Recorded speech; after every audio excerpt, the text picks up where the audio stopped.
I'm a Marandlovu from Kasiwa City, and the night it all began, my father called just once. His voice was low, shaking. Don't come home, he said. No reason. No goodbye. The line went dead, and so did everything I thought was normal. By morning, I'd erased myself. I deleted my social accounts, quit my design job, dropped my apartment keys at the landlord's door, and blocked my fiancée, Kwesi, and my best friend, Asha. No explanations. Just gone. I packed one small bag, the only thing that still felt real, and slipped in a strange key shaped like a baobab leaf, the one I'd kept since childhood. That night, memories wouldn't stop coming. Mama's soft humming from years ago. The locked room in Morina house I was never allowed to enter. Dad's hard stare the day he said Mama had slipped. The word never sounded right. I told myself to forget, to start over somewhere far away. But the silence that followed wasn't peaceful, it was heavy, like something watching me from the dark corners of the city. Every sound made me turn my head. Every shadow felt like a warning. I tried to sleep, but my father's voice echoed again and again, "Don't come home." It wasn't a warning anymore. It felt like a clue. I didn't know what he was running from or what he was trying to protect me from. I only knew one thing, the story wasn't finished, and home wasn't what it seemed. After I disappeared, the world didn't stop, it just turned cold. My phone filled with angry messages before I finally threw it away. Friends said I'd lost my mind. Asha called me selfish. Kwesi sent my engagement ring in a plain envelope with a note that said, "When you're ready to be honest." I wanted to tell him I wasn't lying, I just didn't know what the truth was anymore. But what could I say? That my father vanished after whispering a warning in the dark? That I felt like someone was watching me? No one would believe it. I found a cheap lodge near Yupapo station, the kind where the walls are thin and the air smells like rust and old tea. I paid cash, no ID, and picked a room with a window facing the alley. Every night, I kept the lights low and listened to footsteps in the hallway. Some stopped at my door. Some moved on. I couldn't tell which scared me more. One night, while flipping through TV channels just to fill the silence, a headline caught my eye. Sable Ridge Consortium expands land holdings near Umkanto Valley. My heart froze. Umkanto Valley, Mama's birthplace. I remembered Dad's words from years ago, "When strangers want your soil, check your roots." I didn't understand it back then, but now it felt like a message I was only starting to decode. The next evening, I noticed a gray bakkie parked outside the lodge. Nothing special about it, just ordinary enough to feel wrong. It stayed there all night, engine quiet, lights off. I tried to convince myself it was coincidence, but when it came back the next night and stopped in the same spot, I stopped pretending. Someone was tracking me. Around midnight, I heard a soft rustle by the door. I froze. A shadow passed the bottom edge, then silence. When I finally opened the door, an envelope lay on the floor. No name, no stamp. Inside, a single sheet of paper. No message. Only a list of numbers, land coordinates, maybe, and one word scrawled at the bottom, Zamani. That word echoed in my mind like a riddle. Zamani. It meant the past, in Swahili. I stared at it until the letters blurred. My fingers shook as I folded the paper and hid it inside my shoe. If someone had gone through the trouble of finding me, slipping that message under my door, it meant I wasn't running from a ghost. There were real people behind this. I sat by the window, watching the gray bakkie through the rain. My reflection stared back at me, tired, thin, and restless. Maybe Dad was right, home wasn't safe. But if this was about Mama, about the valley she loved, then silence wouldn't protect me anymore. I was done hiding. I needed to find out what Zamani meant and why my father told me not to come home. The call came when I had almost given up hope. A strange number flashed on the burner phone I'd bought 2 days earlier. My stomach twisted. For a moment, I thought about ignoring it. Then I answered. The line hissed, and I heard breathing, shallow, uneven. Then a voice I hadn't heard in weeks. My father. Amara, he said, his voice ragged and broken, the baobab blooms at noon. Before I could speak, the line went dead. The words hit me like a memory too sharp to touch. The baobab blooms at noon. It was our secret code from when I was little. It meant, meet where strangers blend. Back then, it was a game we played whenever he came home from long trips. We'd meet in noisy, crowded places where no one paid attention, a way to hide in plain sight. I sat frozen, staring at the dark phone screen. If he was using that code now, it meant one thing: he was in danger. I replayed the call, but the sound was too short, too distorted. Then I noticed a voicemail I hadn't seen before, dated the night before the call. I pressed play. First, only breathing. Then, in the background, the faint cry of a train horn. Finally, one word, whispered like a secret, Baiko. My uncle's name. My throat went dry. What did Baiko have to do with this? Dad's message spun in my head. Trust no one, not even family. Why would he say that? I thought of the grey baccy outside the lodge, the envelope with the words Amani, and the land deal in Umkanto Valley. The puzzle pieces were shifting, but I still couldn't see the full picture. Only one thing was clear: if Dad was calling, he was close, but not safe. I opened a map on my phone and traced every place in Kisiwa City where people could disappear into a crowd. Only one fit our old rule: Nzalama Market. Loud. Busy. No cameras. Too many faces to follow. The market where my mother used to buy spices and fabric when I was a kid. It was perfect for a secret meeting, and for an ambush. That night, I couldn't sleep. Every sound in the corridor made my pulse jump. I packed my bag again, lighter this time, just a change of clothes, the baobab key, and the burner phone. I memorized the layout of Nzalama Market from old photos online: 4 main gates, 6 exits, 2 towers. If I was walking into danger, I wanted to know every corner. Before dawn, I stood at the window and watched the city lights flicker out one by one.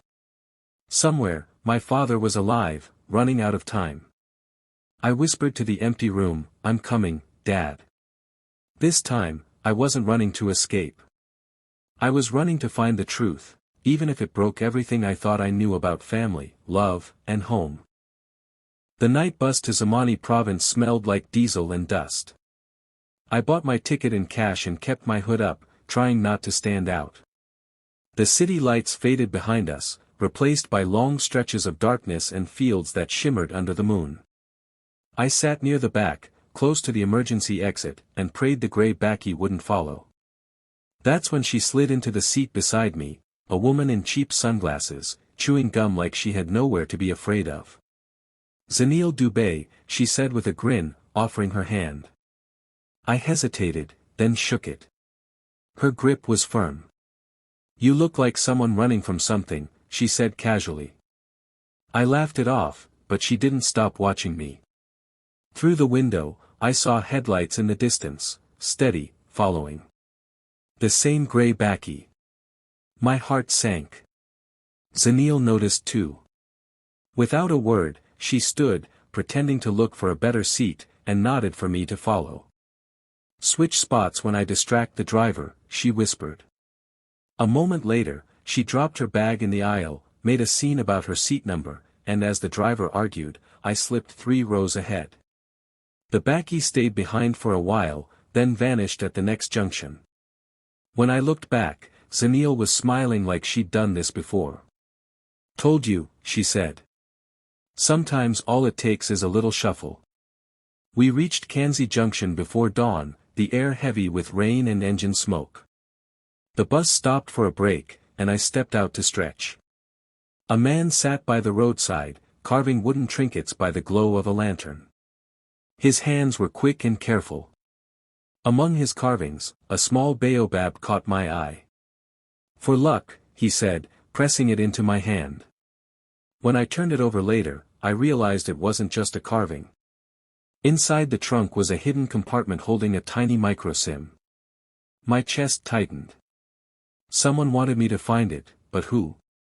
By sunrise, the bus rolled into Nzalama market. It was loud and alive, just like I remembered. Voices clashed, traders shouted, and smells of spice, sweat, and fried food filled the air. I found a corner stall and pulled out the paper with the cadastral numbers from the envelope. I matched them to a map on my phone. The coordinates pointed straight to Umkanto Valley, the land Mama refused to sell before she died. My throat tightened. So this was what Dad had been protecting. As I turned to leave, I saw Zanil again, this time pretending to buy fruit. She smiled like it was another coincidence, but I didn't believe it anymore. Everywhere I went, she was there, too close to ignore, too calm to be random. Maybe she was helping me, or maybe she was sent to watch me. Either way, I wasn't alone on this journey anymore, and that scared me more than being followed. By noon, Nzalama market was a storm of color and noise. I waited by the tea stall where Dad and I used to meet when I was little, watching faces blur together. My pulse raced every time I thought I saw him in the crowd, but it was never him. I clutched the wooden baobab in my hand, the one the street carver had given me, its hidden weight reminding me that every secret has layers. Minutes turned into hours. No call. No message. Then a man in a wrinkled shirt and glasses approached, looking nervous. "Amara Ndlovu?" he asked. His voice shook. "Your father said I should find you." He introduced himself as Tabo Masiko, a teacher from Kanzi. His hands trembled as he handed me a small cloth bag. Inside was another wooden baobab, exactly like mine. "He said you'd know what to do with it," Tabo whispered before glancing around and walking away quickly, disappearing into the sea of people. My fingers shook as I pried the carving open. Inside was a micro-SIM card, just like the one I'd found earlier. I slid it into my burner phone, and within seconds, files began downloading, folders, spreadsheets, videos, names. The phone almost overheated from the data flood. When I opened the first video, my breath caught. Dad's face filled the screen, bruised and tired but alive. His voice was low, urgent. "Amara," he said, "if you're seeing this, I was right. Home isn't safe, home is owned." He paused, glancing off camera. "Sable Ridge is poisoning the Kanzi Dam to cut costs. They dump waste into the water at night. The tests are proof. Okoth runs the cover-ups, and the one feeding him information from our side is," he hesitated, jaw tightening. "Your uncle. Baiko." My heart stopped. Uncle Baiko, the one who taught me how to swim, who carried me on his shoulders at Mama's funeral.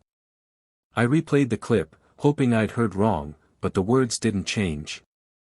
Dad's warning made sense now. He hadn't been running from strangers. He'd been running from family.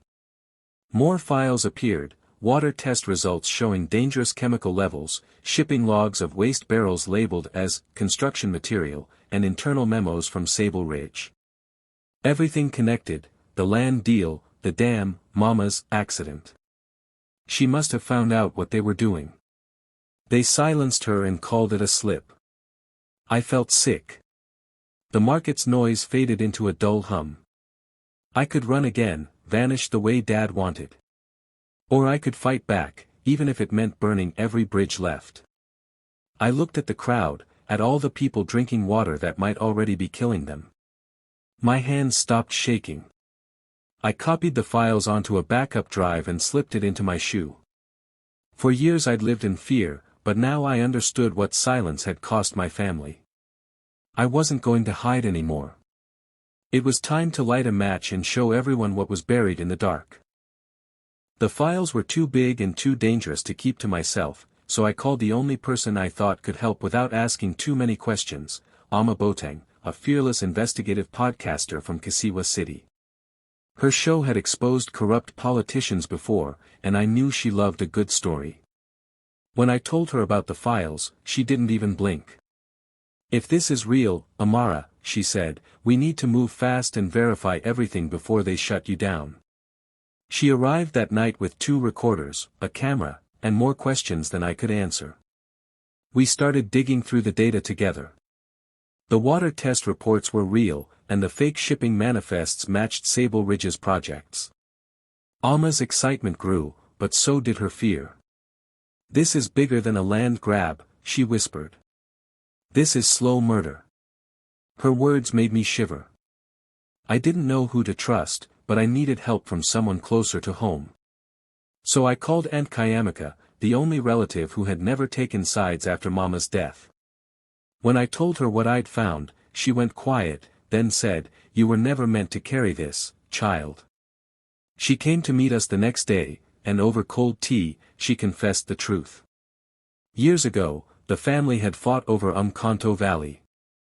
Mama refused to sell the land, but Baiko made deals behind her back with men from Sable Ridge. When she found out, she threatened to expose them. Not long after, her accident happened. Aunt Kayamika's voice broke when she said, "Your mother died for that valley." That night, Zaniel showed up at our door, soaked from rain and shaking. She threw a flash drive on the table. "You should see this," she said. It was footage from her contact in Kanzi, livestock dying near the dam, water foaming like poison. Then she told me the part that made my stomach twist. "I was paid to watch you," she admitted. "Okoth wanted to know if you had the files. But after seeing this, I can't keep quiet." I didn't know whether to trust her, but the pain in her eyes looked real. We made a plan to expose Sable Ridge with proof and voices on record. Alma arranged a sting at a warehouse in Nyala town where Okotha's men stored documents. Everything went wrong from the start. The guards showed up early. Alma's mic died. I grabbed the hard drives, and we ran as alarms blared. Men in dark coats surrounded the exit, shouting for us to drop everything. Then, like lightning, Zaniel roared up on a scooter, honking wildly. Sirens screamed in the distance. Alma had triggered a diversion through a hacked police feed. We jumped on the scooter, clutching the drives as bullets cracked behind us. Somehow, we escaped. Later, Alma traced a call from one of Okotha's men. It mentioned the old man and the control room. That's when I knew Dad was still alive, and he was being held near Kanzi Dam, where water flows and secrets drown. The storm came down in sheets, pounding the roof of the old pickup as we drove toward Kanzi Dam. The wipers barely worked, and the headlights caught nothing but water and fog. My hands shook as I held the burner phone, Okotha's number already dialed. Alma sat beside me, setting up her camera under a plastic cover. "Once we start, there's no going back," she said. I nodded. "I don't want to go back." When Okoth answered, his voice was smooth, almost amused. I told him I had the files and wanted my father alive. He laughed softly and said, "Control room. Midnight. Come alone, or the water won't be the only thing spilling tonight." Then he hung up. We parked at the base of the dam and moved quietly through the storm. Tabo was waiting near the fence, clutching a bag of cables and his old laptop. "The relay's ready," he said. "Every word they say goes straight to the cloud." Alma adjusted her mic, disguising it as a weather report. "Storm watch live from Kanzi Dam," she murmured into the lens. The idea was simple: go in, make Okoth talk, stream everything before he could stop us. Inside, the control room glowed with harsh white lights. The smell of oil and wet concrete filled the air. And there he was, my father, tied to a chair, bruised but alive. His head lifted when he saw me. "Amara," he whispered. I wanted to run to him, but Okoth stepped out from the shadows, gun in hand. "You shouldn't have come," he said. I held up the flash drive. "You want this? Let him go." He smiled. You think this is about your father? It's about power. About who owns the water. While he spoke, Alma's live feed rolled silently. Okoth, drunk on his own words, kept talking, naming names, boasting about Sable Ridge, bragging about how they paid off inspectors and silenced families. His voice rose over the storm. Behind me, Tabo's signal light blinked green, the stream was live. Thousands could be watching. Then Okoth saw the red glow of Alma's camera. His face went pale. "Turn that off," he shouted, lunging forward. Sirens filled the air, real ones this time. Community patrols and reporters, drawn by the stream, were rushing toward the dam. Chaos exploded. Zanil burst through the side door on her scooter helmet, brandishing a wrench. She cut my father's ropes while Okotha's men scattered. In the corner, Uncle Baiko froze, rain dripping from his coat. Our eyes met. For a second, he looked torn, between blood and money. Then he dropped his gun and backed away, disappearing into the noise. I grabbed Dad's arm and pulled him toward the exit. The floodgates groaned as if the dam itself was waking up. Rain soaked us, sirens screamed, and Okoth was still shouting behind us. But it didn't matter anymore. We had the truth, the stream was live, and the world was finally listening. Weeks later, the courthouse in Kasiwa City was packed so tightly you could feel the air tremble. Cameras flashed, reporters shouted, and the word Sable Ridge echoed through every hallway. The executive sat pale and sweating as the evidence played, Okotha's own voice, his confession streamed for the world to hear. No one could escape it now. Okoth himself had vanished into custody, hidden away where even his money couldn't protect him. Uncle Baiko stood beside his lawyers, eyes dark, hands shaking. When the judge read his plea, he didn't look at me once. Maybe he couldn't. Maybe he finally saw what he'd done. Dad sat beside me, thinner, quieter, but alive. After the hearing, he took my hand. "I'm sorry," he said, voice soft. "Not for warning you. For the silence all those years. I thought distance would keep you safe. I wanted to be angry, but I couldn't. We'd both lost too much already. So I just said, then let's stop hiding." Life after the storm felt strange.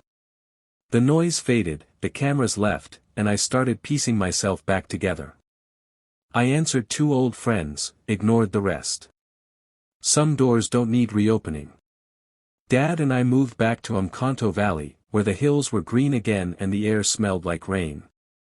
Together, we built Baobab House, a small center for water testing, legal help, and hope.